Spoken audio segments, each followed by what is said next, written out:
दोस्तों हमारे भारतीय स्टेट बैंक का जो सीएसपी पोर्टल है उसके अंदर अभी इंस्टेंट अकाउंट ओपनिंग का जो ऑप्शन है वो लाइव कर दिया गया है। अब आप अपने कस्टमर को हाथों हाथ खाता नंबर है जो कि तुरंत दे सकते हैं।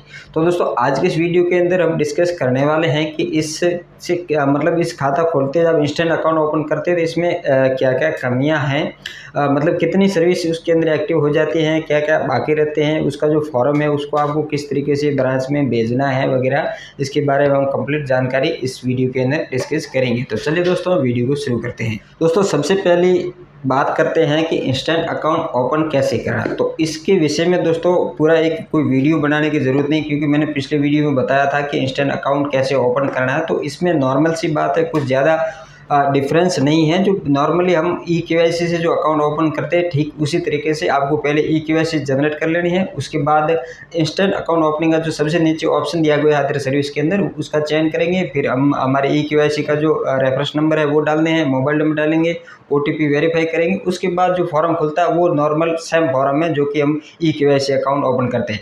लेकिन इसके अंदर जो ज़रूरी चीज़ें हैं वो ये है कि पैन कार्ड होना ज़रूरी है कस्टमर के पास। उसके अलावा आधार और पैन कार्ड दोनों आपस में लिंक होने ज़रूरी है, तब जाके अकाउंट ओपन होता है। और इसके अलावा इसके अंदर एक प्रॉब्लम और है कि हमारे कई CSP भाइयों के व्हाट्सएप पे मैसेज भी आया था, कॉल भी आई, उन्होंने बताया कि जो हम इंस्टेंट अकाउंट ओपन करें उसके अंदर प्री चेक सर्विस फेल है जो कि ज़्यादा हो रही है। तो एक हमारे CSP भाई हैं, उनका कॉल आया था, उन्होंने बताया कि मैंने अकाउंट ओपन किए तो 4-5 अकाउंट है जो कि प्री चेक सर्विस फेल में हो चुके हैं।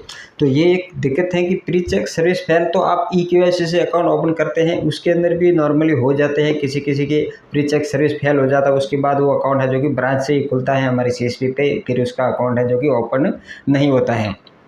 ठीक है, तो ये एक टेक्निकल इशू है और इसका जो सॉल्यूशन अभी तक प्री चेक सर्विस फेल का है ही नहीं, क्योंकि हमारी RBU में कई बार मीटिंग होती है, वहाँ भी हमने इस मुद्दे पे बात चर्चा की थी, तो वहाँ से भी कोई हल नहीं मिला है कि प्री चेक सर्विस मतलब कुछ हो गया करके वो अकाउंट ओपन नहीं होता है और उसमें कुछ ऐसा एरर आ जाता है। इस वजह से फिर वो अकाउंट ब्रांच के अंदर ओपन जरूर हो जाता है, लेकिन CSP पोर्टल पे फिर प्री चेक सर्विस फेल में अकाउंट ओपन नहीं होता है।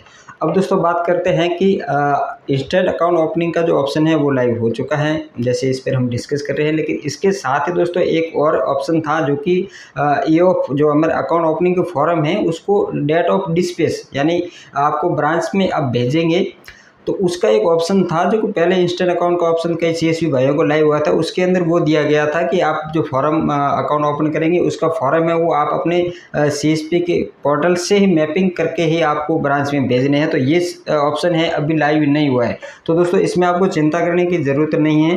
तो ये डायरेक्टली आप जो नॉर्मली अकाउंट हम जैसे ब्रांच में भेजते हैं ठीक उसी प्रकार से सारे जितने भी आपके जो फॉर्म हैं उसके साथ इंस्टेंट अकाउंट ओपनिंग के फॉर्म और उसके अलावा जो ई-केवाईसी से अकाउंट खोलते हैं या फिर C-KYC वाले जो बच्चों के अकाउंट है वो फॉर्म भेजते हैं, उसके साथ आप इंस्टेंट अकाउंट ओपनिंग का फॉर्म है वो ब्रांच भेज सकते हैं। फिर ब्रांच मैनेजर सर से उनके से हस्ताक्षर वगैरह करवा के आपको RBU में भेज देने हैं। उसके बाद RBU में चेकर मेकर हो जाने के बाद आपका अकाउंट पूरी तरह से एक्टिव हो जाते हैं। अब दोस्तों बात करते हैं कि इंस्टेंट अकाउंट जब आप एक बार ओपन कर लेते हैं उसमें क्या क्या सर्विस है जो कि आप इंस्टेंट कस्टमर उसकी सेवा का लाभ ले सकता है।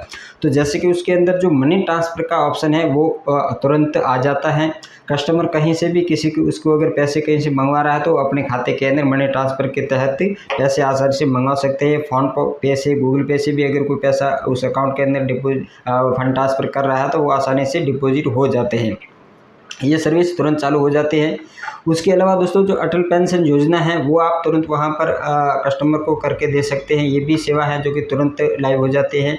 उसके बाद जो हमारे जो दो बीमे हैं, एक 20 रुपये वाला है जो एक्सीडेंटल बीमा है, जो प्रधानमंत्री के द्वारा जो बीमे योजना चल रही है उसके तहत जो नॉर्मल बीमे हम करते हैं तो उसमें वो 20 रुपये वाला बीमा भी आप करके दे सकते हैं और जो 436 रुपये वाला बीमा है वो भी आप करके दे सकते हैं। लेकिन आज की डेट के अंदर दोस्तों जो बीमे वाली सर्विस है इसके अंदर एक एरर आ रहा है कि आपका जो फॉर्म है वो पूरी तरह से ठीक से ओपन नहीं हो रहा है। ठीक है, तो ये कल देखेंगे, कुछ टेक्निकल इशू है, लेकिन जब ओपन हो रहा है तो इसका मतलब है कि आप उसका बीमा भी वहाँ पर तुरंत करके दे पाएंगे। ठीक है, तो आप दोनों बीमे तुरंत करके दे पाएंगे, अटल पेंशन योजना सब्सक्राइब करके दे पाएंगे।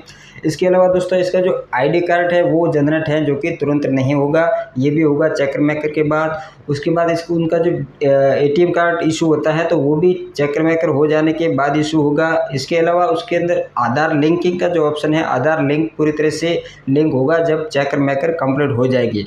तो दोस्तों कहने का मतलब है भाई, जब आप एक बार इंस्टेंट अकाउंट ओपन करके कस्टमर को दे देंगे, उसके बाद वहाँ पर कस्टमर केवल कहीं से पैसे मंगवा सकता है।